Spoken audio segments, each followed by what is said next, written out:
Hey everybody, it's Greg Reinhardt from GRB Academy, bringing you episode 9. This is my official COVID-19 response for what is going to happen between college, junior college, and pro baseball. With some of the recent actions that have taken place and forecasting or looking forward on what is also going to be coming down the pipeline for all of those. I've got a lot of questions from people asking, what does this do for recruiting? How is recruiting going for GRB? How many people are leaving? There's a lot of questions, and so I'm just going to talk a little bit about what probably happens, in my opinion, and I think a lot of people share this opinion. But looking out in the future, more of just taking a stab at here's probably what happens. Before I begin, if you don't mind, take a minute, click the little button to subscribe to GRB Ray's YouTube.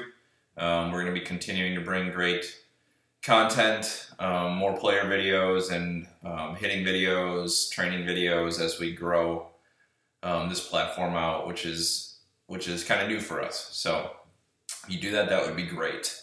Talking about what's going to happen, the first thing that you're seeing is, if you haven't seen what's going on, college baseball suspended itself. I think everyone knows that. Pro baseball currently is in a holding pattern. If you wanted my guess, I would say Major League Baseball opens up July 15th and plays until December, or plays a modified season. Probably not modified because the agents want the incentive bonuses to be paid out. So the bigger thing is what's going on in professional baseball, and I'm going to start there because it's going to do a full trickle-down effect backwards. The Major League Baseball draft has been backed up. The number of rounds, I'm not sure if it's 5 or 10, but it's going to be one of those two numbers this year. In the past, so if we look way back into the history of professional baseball, teams used to draft until they were finished. They could go as long as they wanted to keep taking players. So 85 rounds, 90 rounds. At some point, it was in the early 2000s, it moved to 50 rounds. I believe it was in the early 2000s. Moved to 50 rounds. That in 2005, the year I was drafted, that was the number of rounds that happened. And shortly after that, the last few years, it's went down to 40 rounds.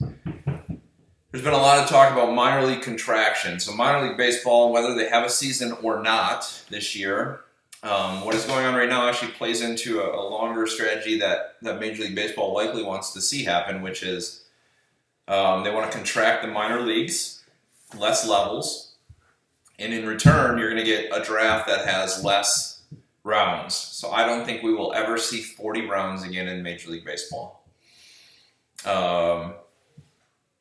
which is crazy. I mean, it's probably going to be 20 next year, and it'll never go probably over that. And then you're going to see levels just wiped out. So minor league teams right now have, normally a rookie ball team, a short season single A, a low A, a high A, a double A, a triple A. So you got 6, sometimes they have 7 levels. I think you probably see minor leagues that has 5 or 4 levels in the future, if I was to guess. And so that just means there's not going to be the need to draft this many players. And this plays a big deal in what's really happening,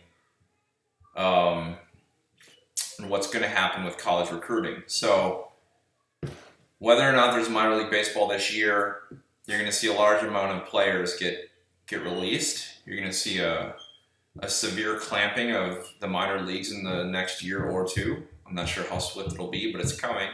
And then in return, you're going to see a shortened draft.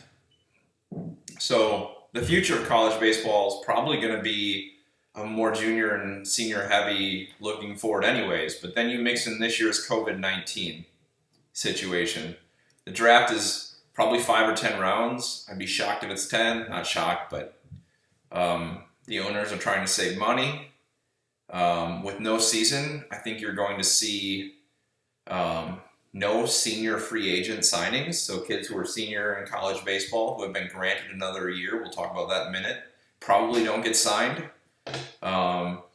unless if they were like going to be a first or second rounder. But the casual free agent signing that filled so many roster probably goes away this year, and you get this small draft.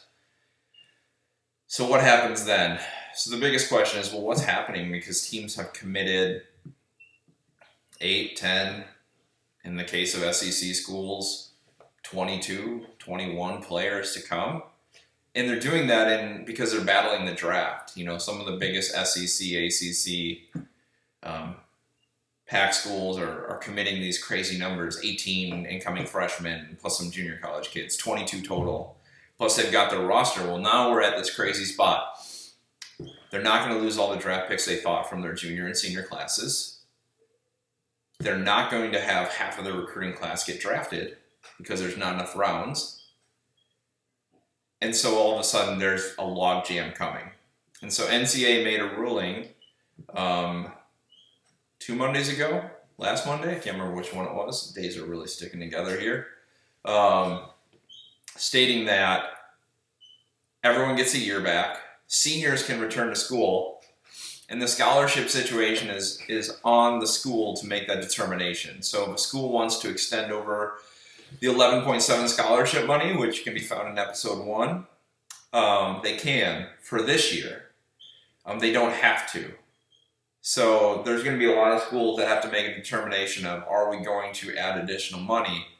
And I think that's probably a no for most, because they don't know the outcome of this fall football season, which is one of the largest revenue producing sports, or is the largest revenue producing sport for every university that has it. And that covers most of the scholarship funds. So if there's no football, schools are losing a lot of money, and a non-revenue producing sport like baseball certainly is going to feel the effects of it. So you have all these things happening.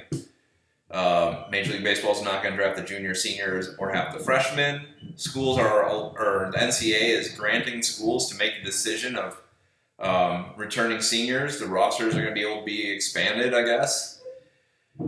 And so what's going to happen to all these players? Here's my thoughts on what you likely see and what the likely fallout is over the next, not this year, over the next 3 years. I think this is a 3 to 4 year issue before it gets wiggled out. As you know, recruiters from Division I's are recruiting 2022s and 23s, so they're working 4 years out. So this problem doesn't get fixed in 1 or 2. Here's the fallout that is already happening. The transfer portal is getting filled up with sophomores and juniors and seniors.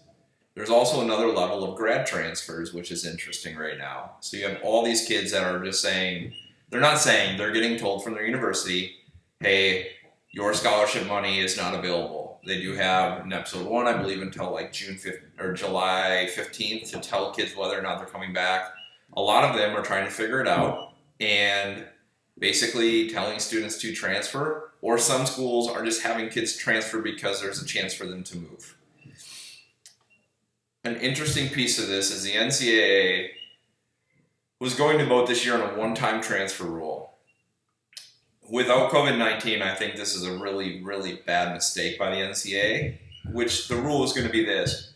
Anyone, if you hear my kids upstairs, there's 3 of them, anyone who goes through Division I and doesn't like it can just transfer. And normally when you transfer from Division I, you either have to transfer levels down or you have to transfer to a junior college. It's called the 4-2-4 rule. Obtain your associates for the most part, and then you can transfer back to a Division I. This rule was going to say, hey, if I commit to Illinois and I don't like it there, I can transfer to Iowa and play right away the next year. Or if I don't like it at Vanderbilt and they have an off year and in-state rival Tennessee is interested, I can transfer directly across and not sit out. That was on the legislation vote. I think that's going to be a mess. I think it's going to be horse trading. I hope it doesn't happen. But that was on the docket. Now we get in the Corona-19 situation. I actually think it might be the right thing to do, which is just this 1 year say, anyone who wants to transfer, go ahead. You have one transfer. Because this is going to be a mess anyways, let's just make it a mess, let everyone move, and then shut the rule off. So right now, you currently see a lot of kids in Division I hopping in the transfer portal. Schools are going to make that decision once they find out their funding, and they're going to tell kids, hey, you got to leave because we have these freshmen coming in, or hey, you got to leave because we've got our senior who didn't get picked but was a really, really good player. There's a lot of really, really, really good juniors and seniors who will not play pro baseball this year, and there's going to have to be roster room made. Even you might see juniors and seniors get asked to leave, or just say like, hey, you're not allowed to come back. The next thing that likely happens, so you're going to see this transfer portal fill up. You're going to see a bunch of high school seniors who are committed understand that their rosters where they're heading into are really slammed and they may not play right away. Or they may get told by schools like, hey, we've got a class of 15 coming in. We can only take 4. You're going to see a bunch of these kids moving, and it's going to fill up junior colleges. I think junior college baseball, which has never had a problem having good players, is going to probably have its biggest swell of players that it's seen, and it's probably going to increase its talent level like it's never been before.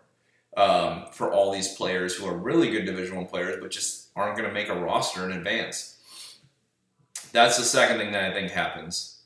We're going to get into this season. Schools, if they are allowed to go over 11-7, are going to have these ballooned rosters with extra money. And then we're going to get to Christmas. You're going to have another very typical, everyone gets done with their fall. There's going to be another wave of transfers to Division IIs and junior colleges again. For schools that didn't fully take care of their rosters or maybe aren't sure of who they want to move, or kids that decide like, wow, the writing's on the wall, I'm not actually going to play.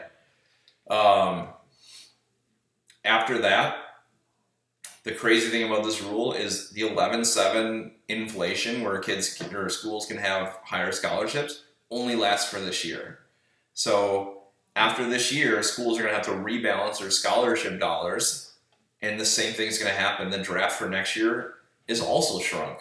So your juniors and seniors are not getting picked as many as you think. I think the draft of 2021 probably is 15 or 20 rounds. And I don't know that we ever see a draft over 20 rounds again, to be honest. So now you're probably going to see another year again where, whoops, you're a pretty good sophomore, but not good enough. You have to move. So now you're going to see a bunch of sophomores and juniors sliding into that Division II, Division III baseball world. And so you're going to see a huge trickle down. Do I think it fully hammers every freshman going to college this year? No. I think you're going to put schools in a place where they make a decision and they have to say, okay, this junior's pretty good, but we have this kid coming in who's a high-end recruit. We have to make a decision.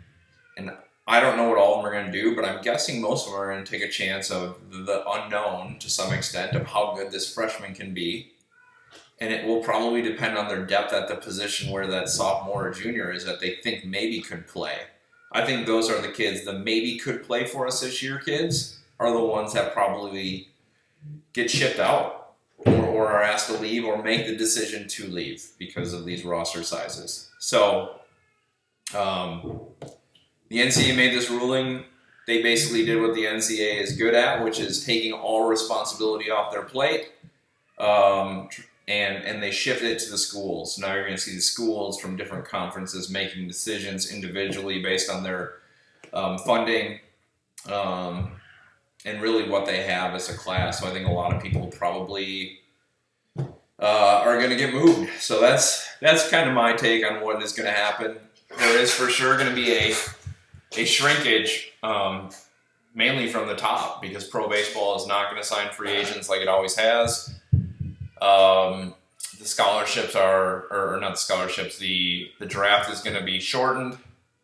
And so we're going to see less people moving out of college baseball. You're going to see more returning than ever. And then these schools that have these huge recruiting classes aren't going to be able to actually fully shuffle them in, except for a ton of casualties of kids who are at that level and are tweeners. So there is my official prediction of what happens in the next 2 years, 3 years, due to the COVID-19. So if you have any questions on recruiting, feel free to email me. It's greg@grbacademy.com.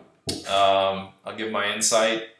answer any questions that people send in to me, and if I get enough of the same ones, I'll do an episode on it. So thanks for listening. Have a great day.